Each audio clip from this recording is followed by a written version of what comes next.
My office was a silent kingdom ruled by Victoria Vance, where one misplaced sound could end your career. I learned to be invisible until a broken heel forced me into her ruthless spotlight. Power in my office wasn't measured in titles or corner offices. It was measured in decibels. The lower your voice, the quieter the clicks of your keyboard, the more power you had.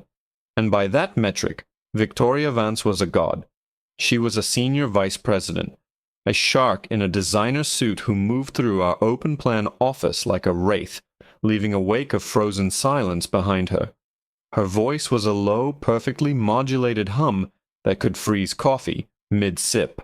When Victoria was on the floor, people didn't just stop talking. They stopped thinking too loud. I was an analyst just over a year in, and one of only 3 black women on the entire floor. I'd learned early on that to be seen, I had to be invisible. My work had to be twice as good, my reports twice as clean, my presence half as noticeable. I kept my head down, I hit my targets, and I prayed I would never ever fall under Victoria Vance's direct line of sight. For a year, it worked. I was a ghost in the machine, a name on a spreadsheet. Until the Henderson pitch. It was the biggest account of the year, a potential game changer for the company, and I had crunched the numbers. My data was the backbone of our entire presentation. I was in the main conference room, the glass box as we called it, for the final internal review, before the client arrived. The room was tense. The CEO himself, Mr. Sterling, a quiet, older man, who rarely emerged from the top floor, was sitting at the head of the table.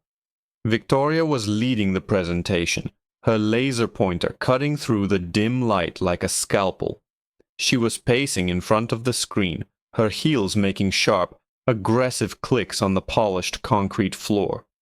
Click, clack, click, crack. The rhythm broke. Victoria stopped dead. A collective silent inhale filled the room as everyone noticed it at once. The heel of her ridiculously expensive Christian Louboutin shoe had snapped clean off, dangling by a thread of leather. The silence that followed was heavier than anything I'd ever felt. Victoria's face, usually a mask of icy composure, flickered with something ugly. Pure, undiluted rage. Her eyes scanned the room, sweeping over senior managers and department heads, all of whom were suddenly fascinated by their notepads. Then her gaze landed on me. I was the most junior person in the room, sitting at the back, trying to merge with my chair. She didn't say my name. She didn't have to. She lifted her foot slightly, the broken heel wobbling pathetically. Then she pointed. Not with her finger, but with a sharp, imperious jerk of her chin. Right at me. You, she said, her voice dangerously low but carrying across the cavernous room. Fix it. Time stopped. Every head in the room swiveled towards me. Mr. Sterling's gaze was unreadable.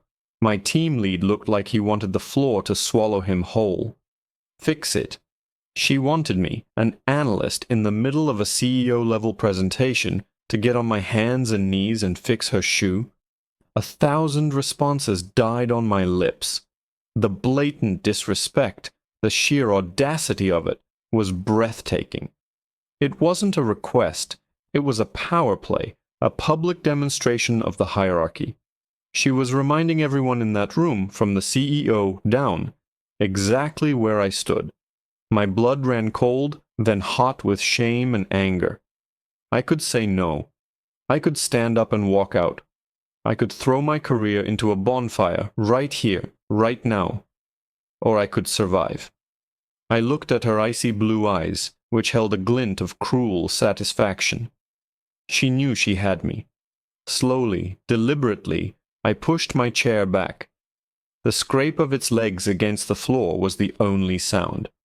I walked the long walk to the front of the room, my own sensible heels feeling clumsy and cheap.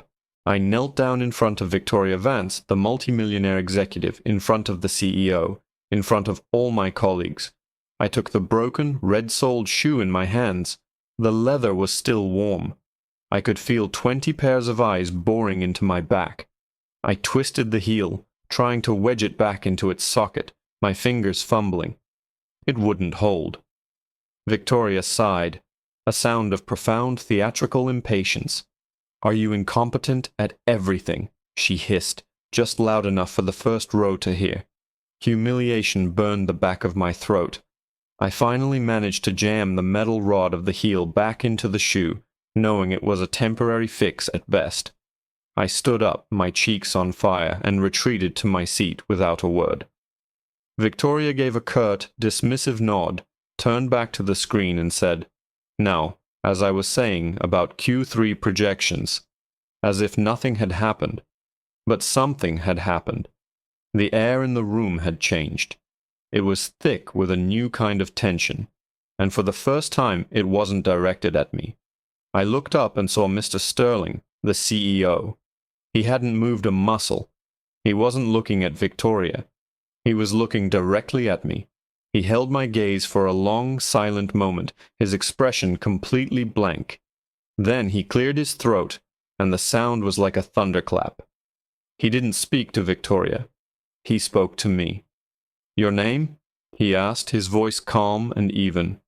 "Anya," I said, my voice barely a whisper. I cleared my throat, forcing it to be stronger. "Anya Cole, sir." Victoria's jaw tightened almost imperceptibly. A flicker of annoyance crossed her face as she tried to reclaim the room. "Mr. Sterling, if we could return to the Q3. Ms. Cole," he said, speaking right over her as if she hadn't made a sound. It was the second time he'd done it, and this time it was a deliberate, public rebuke. The chill in the room deepened. Everyone saw it. Everyone understood.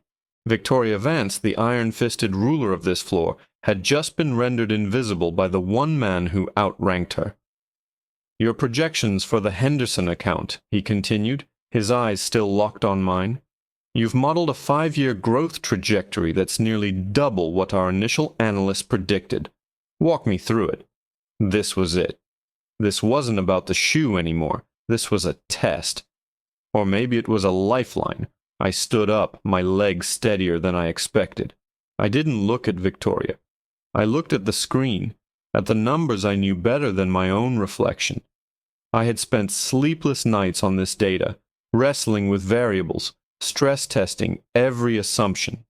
"The initial analysis," I began, my voice gaining strength with every word, "was based on standard market saturation models, but it failed to account for 2 key disruptors specific to Henderson's industry." I picked up the remote, the one Victoria had been wielding like a scepter just minutes before.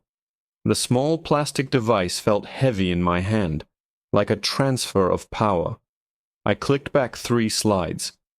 First, pending regulatory changes in the EU market, which our competitors have been slow to adapt to. My model predicts a 6-month window where Henderson can capture an additional 7% of the market, uncontested. I clicked forward. Second, and more importantly, is the brand loyalty factor. I pointed to a complex graph. Standard models calculate loyalty as a static value, but I ran a sentiment analysis based on social media data, and Henderson's key competitor has a growing customer service crisis. Their brand loyalty isn't static, it's a decaying asset. My projection shows their customer base starting to hemorrhage in Q2 of next year, and will be positioned to absorb them. I spoke for 3 solid minutes, explaining my methodology, my data sources, my conclusions. The room was so quiet I could hear the hum of the air conditioning. When I finished, I lowered the remote and looked back at Mr. Sterling. The faces of my colleagues were a mixture of shock and dawning respect. My team lead looked like he might burst into tears of pride. And Victoria. Victoria's face was a mask of cold fury. She was watching her prize, her victory, being handed over to the girl she'd just tried to humiliate. Mr. Sterling leaned back in his chair, a slow, satisfied smile spreading across his face. He nodded once. "Excellent," he said simply. The word landed like a verdict. He then turned his gaze to Victoria, and the smile vanished. The temperature in the room dropped 20 degrees. "Victoria," he said, his voice deceptively mild. "The Henderson negotiating team is arriving in 10 minutes. I was just reviewing their file this morning." He paused, tapping a pen on the table. "Their new lead counsel, the one flying in from their London office, her name is Dr. Elaine Mbeki. She's a major advocate for corporate social responsibility. In fact, she wrote an op-ed last month in the Financial Times about how a company's internal culture is the single greatest predictor of its long-term success." He let the silence stretch, allowing everyone in the room to connect the dots. Then he looked at Victoria's broken shoe, still sitting under the table. "I'm worried about the optics," he said. "I think we need to make a last-minute change to the presentation team." The silence in the glass box was deafening. Victoria's face was a canvas of curdled cream and fury. She opened her mouth to protest, to assert her authority, but Mr. Sterling cut her off with a look so cold it could have flash-froze the water in the glasses on the table. "Miss Vance," he said, his voice flat and final, "you will join the junior analysts at the back of the room. You will take notes. Ms. Cole will be leading this meeting." He then turned his full, undivided attention back to me.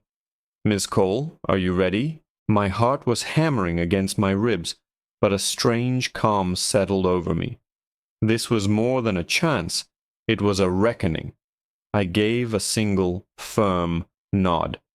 "Yes, sir." "I am." Victoria stood frozen for a beat, her whole body vibrating with a rage she couldn't express. Then, with a jerky, robotic movement, she walked to the very back of the room, to the exact chair I had been sitting in just 10 minutes earlier. The symbolism was lost on no one. The Queen had been deposed and sent to the scullery, all with a few quiet words. As she sat, the temporary fix I'd made to her heel finally gave way. With a soft thud, the broken piece fell to the floor, rolling under the table. She didn't dare bend to pick it up. The door opened precisely on time, and the Henderson team walked in. At the lead was a tall, elegant black woman with sharp eyes and an air of unshakable confidence. Dr. Elaine Mbeki.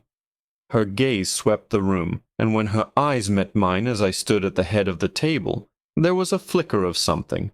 Surprise, perhaps, but also respect. My team lead gave me a tiny, encouraging nod. I took a deep breath and began. I didn't just present the numbers, I told a story. The story of Henderson's future, of their untapped potential, of the market that was waiting for them. I fielded every question, from the technical to the strategic. When Dr. Mbeki posed a sharp, probing question about risk mitigation in my model, I didn't flinch. I walked her through my multivariable stress tests, explaining how I'd already accounted for the very scenario she was describing. Out of the corner of my eye, I saw Mr. Sterling lean back, a ghost of a smile on his face. He didn't say a word for the entire hour. He didn't have to. He had chosen his champion, and I was winning the fight for him. From my new vantage point at the front of the room, I could see Victoria. She was a statue of humiliation, furiously scribbling notes on a legal pad. But she wasn't writing about the presentation. I could see the hard, angry strokes from across the room. She was just drawing jagged lines, a meaningless scrawl of impotent rage. She had built her empire on intimidation, on making people feel small. But now she was the smallest person in the room, a ghost haunting the edges of a meeting she was supposed to command, forced to bear witness to the success of the woman she tried to break. When the meeting concluded, the handshake from Dr. Mbeki was firm and warm. "An impressive and insightful presentation, Ms. Cole," she said, her smile genuine. "I look forward to our partnership." As they left, the room exhaled. Mr. Sterling stood up and walked over to me. "Anya," he said, dropping the formal Ms. Cole. "That was the best pitch I've seen in my 10 years as CEO. He gestured towards the windows, towards the sprawling city below. I'm restructuring the strategic accounts division. I want you to head it.